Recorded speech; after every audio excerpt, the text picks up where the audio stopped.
Hey, Yasmine, another day being with you for the week. Haven't seen you all week, and looking forward to it. Me too. What are you Hi. seeing in your market? The days on market here in Utah is just expanding. I mean, we went from 10 days just a few years ago. Now we're up in the 60, even 90 days is extremely common. Look, are you seeing the same thing, or what are you seeing in your market? Well, it really depends. I think I mentioned it previously. I can only talk about myself. So let's just do that. It doesn't matter what other agents experience, right? So I've had several listings in the last 3 months that were totally different than it used to be. It's like one was 45 days. The second one is, the role of a greedy sellers in place where we have a full price offer and in the first 2 weeks, the seller thinks they can get more. So it goes and goes and goes. Eventually we get a contingent offer, then the buyer's listing doesn't sell. So now we are 90 days into it and the staging is removed.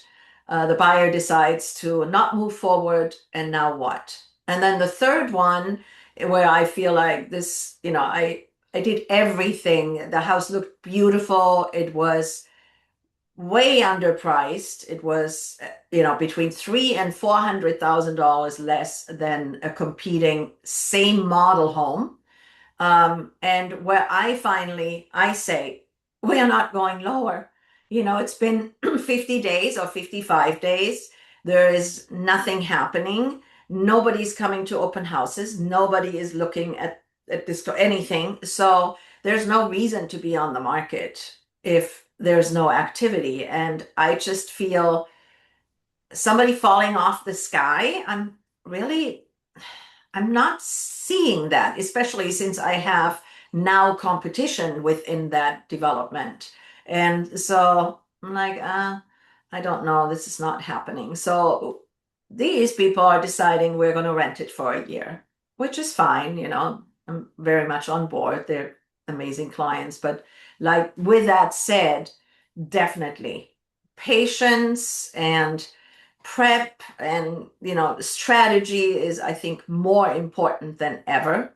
Oh, I could not agree more. Absolutely, strategy. Before we get into the strategy, though, when it comes down to it, the with the length of time extending, a lot of people, a lot of agents are looking at this, and they're quite frankly, they're freaking out. They're going, oh my gosh, it's the sky Yes. is falling, doomsday, it's over, all this kind of stuff. Mhm. And I'm looking at it, I'm going, it is, to be honest with you, the buyers at least have a chance now. The buyers can at least do some due diligence.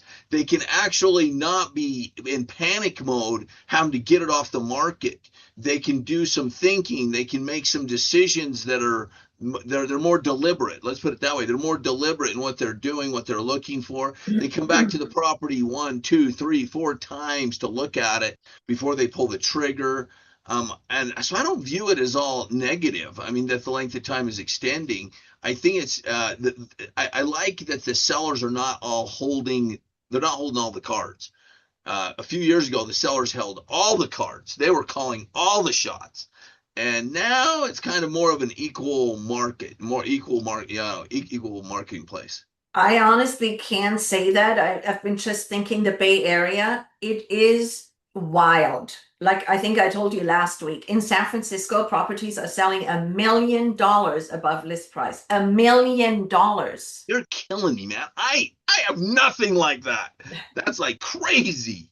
And even in the South Bay near San Jose, and I mean, even there, they still have multiple offers. It's not as drastic or dramatic as it is here. I think even areas of Oakland, are still because it's close to the city, right? And those AI people, they choose Oakland before they come here. And I think also the AI generation, they are not necessarily at a place yet where they want to start a family.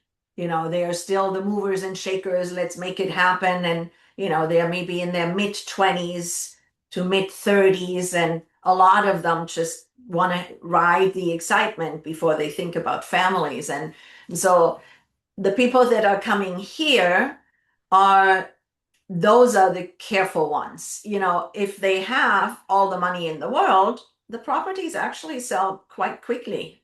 I mean, Wow. yeah, and they Wow. they sell cash, so it's the upper price range is I think is still doing quite well. Here in Utah, it's totally different. The upper price range is not. That's the one that's really not moving.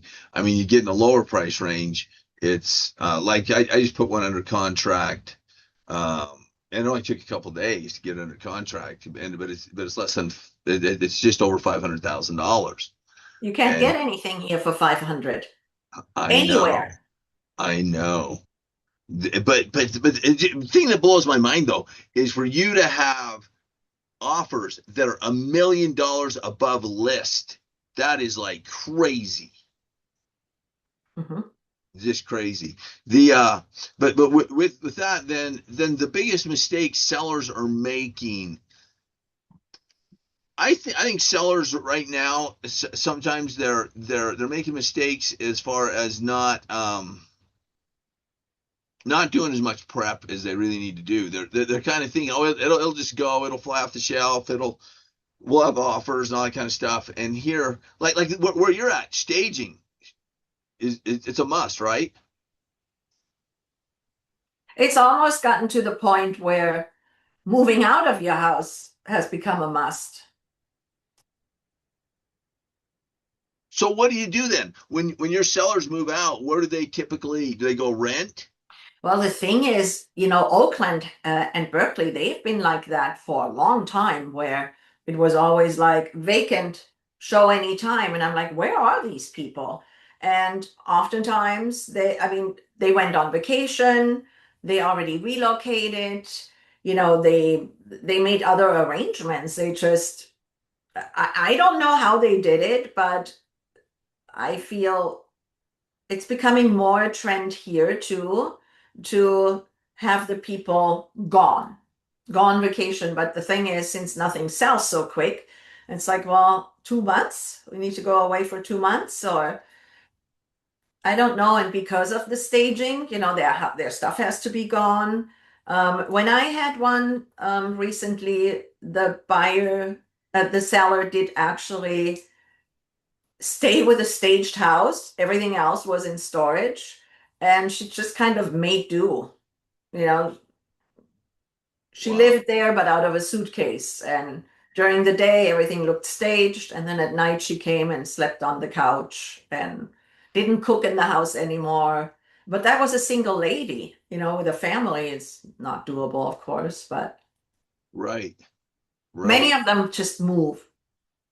They already have a place, or they're just gone. Well, it's funny you say that though, because the one that I just did that I was talking about, just over $500,000, and it was vacant, and we were able to put some staging in and everything else, and boom, it moved, and them not being there made it so that we could have open houses anytime. You can, yeah, I mean, it just the flexibility was incredible.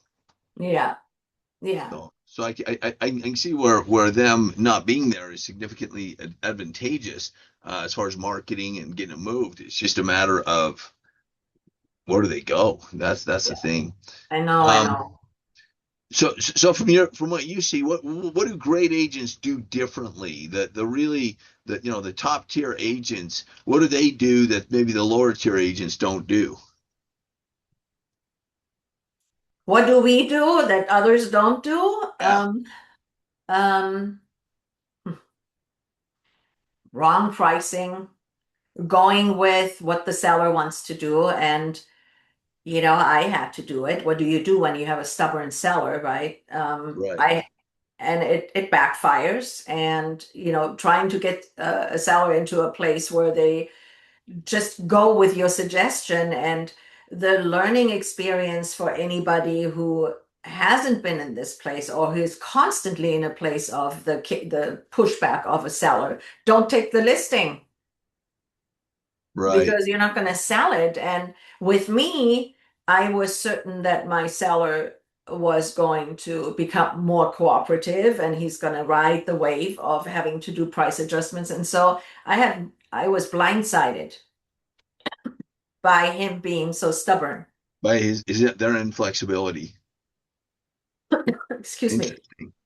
Interesting. Well, and not the where they also, as far as agents, many times we don't do the steps, or we don't give them the steps they need to make, like the preparation, telling them the paint colors. This, we got to change the paint. We got to change maybe the carpets all need to be changed out. Whatever, in preparation for that property to be able to really move. It's the difference, I think, between the amateur, what I call the amateur agent, and the true professional is being able to give them that information so that they can effectively get it done. I agree, but the listing I'm taking now, or that's coming to market, it has been a rental for quite a few years. But the landlords were really, really diligent, new carpets every so often. And the carpet now, I feel like, okay, it's been here for 4 years. We had to replace it. But, so I gave them options. We're either going to sell low, do nothing, but then we are going to look at, 1.6, or you're going to do new carpets, new paint, new whatever is needed, and we are closer to 1.8. Right. Well, and how much to do the carpets, that kind of repairs, how much would that cost roughly? I think they are 50. They're going to be in it for 50. Between 40 and 45 and 50. 50,000 and pick up 200,000. I mean, it's worth it as far as possibly, there's no guarantees. He keeps on asking me, well, what do you think? Are we going to have a return on our money? I'm like, I'm not going to make that commitment. Of course, we can't make that commitment. Just, historically, yes, you will get back what you put in, at least. Right. And then it all depends, it's like, how long have they owned the house? What's their profit right out the gate? It's like with some people, they're twice, so they bought it for 9 and it's now 1.8. So there's a little bit more flexibility rather than if somebody bought it for 2.2 and now people only want to pay 2 million, right? I mean, for them, it's a little harder to say, okay, go ahead and spend 50,000. Makes sense. Makes total sense. Yeah. And as far as the markets here in, I mean, it's obvious. Price is a major difference between where you're at with East Bay versus Utah. There's definitely a significant price difference. But as far as the overall action it takes to get a home sold, or the difference between the amateur and the professional, I think it's very consistent as far as get a price right, having the quality of the home, or I should say the finishes. Yes. All that preparation needs to be in place. Yeah. Anything changed that since the last week when we spoke? Anything changed significantly that stands out to you as far as what you're seeing in the market, what's happening? I think people want to move. And like you said, they have more options. There are a lot more properties on the market. They have options and they are holding tight, and they don't care if they lose a house. They don't care if a house goes pending that they really liked, because they are thinking, well, another one is going to come on the market. Right now, I don't think anybody is thinking, oh my gosh, this one sold for 2.2. The next one is going to sell for 2.3. They are thinking, well, good for them. They got 2.2. Maybe we'll get lucky and we get ours for 2. Right. There's no anxiety. I really don't think that people are anxious. And I'm glad. I mean, that anxiety part is, I think, is good that people aren't anxious. But as I've been listening to, like, some of the buyers are talking about, I'm waiting for the market to drop. And I'm sitting there going, there is nothing pointing that the market's going to drop. I mean, the number of buyers we have from a number of buyers to the number of sellers, we've got, even though our seller numbers are up, we've got more listings now than we had previously. the pent up buyer demand is still there, and it might be pent up at the moment, but nonetheless it's still there. We're not going to see a collapse. I don't think we're going to see Yeah. a collapse that all of a sudden properties are going to be cheap, or going to be inexpensive.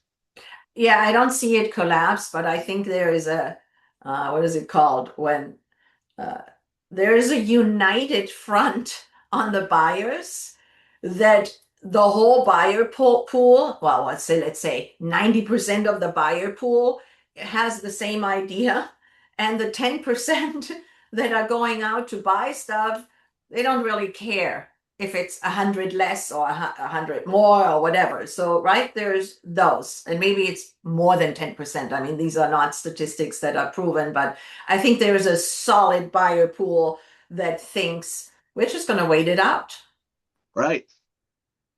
I Yeah. don't, they don't care if they're going to buy a new house next year unless it's relo, right? So, The only thing that I think they're risking though is because right now I call it the uncertainty tax. I mentioned that last time. The uncertainty tax that's in place. That's a buyer's opportunity to step in, negotiate, be able to have some clout and so forth.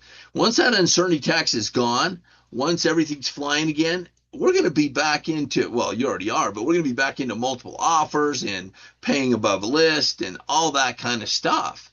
And so to my buyer clients, I'm glad you don't have anxiety. I'm glad you're able to chill a little bit, but nonetheless, we've got to transact because this is not going to last forever. One of the biggest things humans have is they have a normalcy bias. Whatever is existing, they think, oh, it's just going to be this way forever. Despite the fact it's proven otherwise over and over and over again, they continue to think, oh, this is just the way it's going to be from here on out.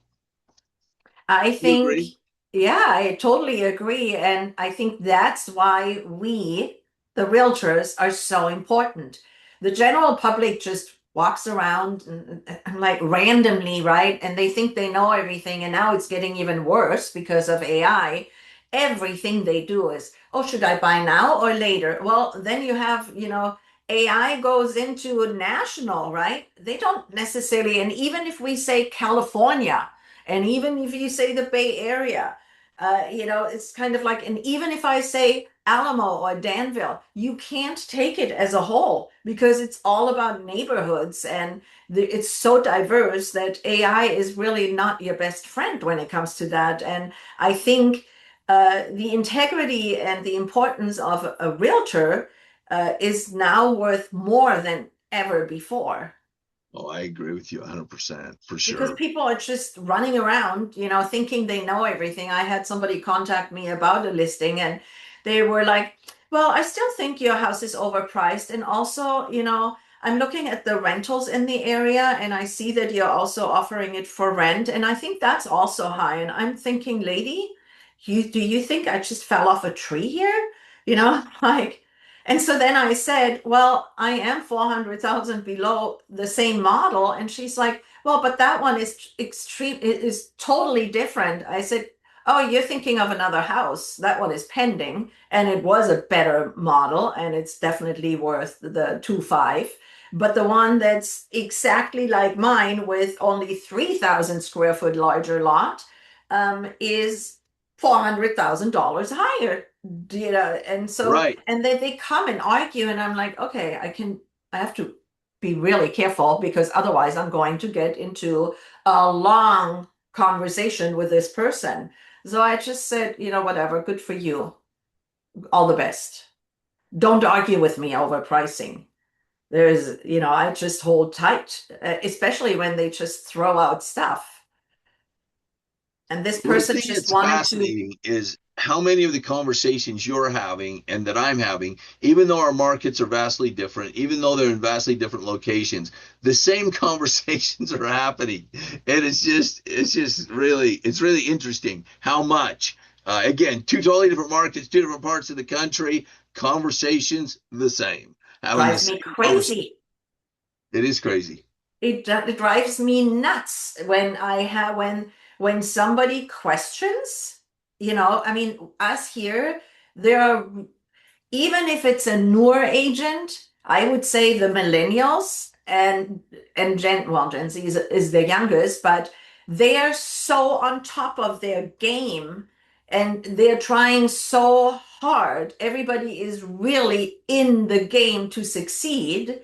And for somebody off the street to come along and say, well, I talked to AI and they said, oh, Well, plus the other thing that I had to teach my family is that AI tells you what you want to hear. It because it wants to keep sometimes. you engaged, and so it tells you what you want to hear. So the days of siloing, meaning where we all have our own opinions and we only listen to our own opinions because we're being recycled through our own opinions, it's just happening on a steroid level. Everybody's getting it with AI. It's just telling you exactly what you want to hear. I mean, when I use AI, I have to tell AI, quit hallucinating. Don't tell me what I want to hear. You're a business partner. Act like it. I expect you to look at it and come back with facts. I don't want you to hear your delusional Oh, garbage. Just give me the same. facts. It drives me crazy when she elaborates. Like I'm saying, hey, how is the weather? And all I want to know is, this is just an example, is the temperature. And she goes into, oh, and we have this microclimate and we have this and that and this and that. And I'm like, oh my God, you're driving me crazy. So most of the time I argue with her and I agree with you. But people, that's the thing with AI. People are actually happy that they can, they want to have that manipulation, right? They want to hear Well, what they they want want to to be hear. right. Yes, they want to be right. Exactly. They want to And be that right. They'd drives me rather be right crazy. than be happy. You know what I mean? It's like, because you need to have the truth to be happy. You have to have the truth. You have to know really where you're at in any subject. You want the truth. You don't. Your focus should not be I want to be right. It should be what is the truth so that I can utilize that and make a proper decision. Yeah. And AI is not. It's deceptive. No. It's They deceptive. I think it can be an ego feeder. I think I'm wondering if we're gonna have more narcissists around, just based on that AI situation.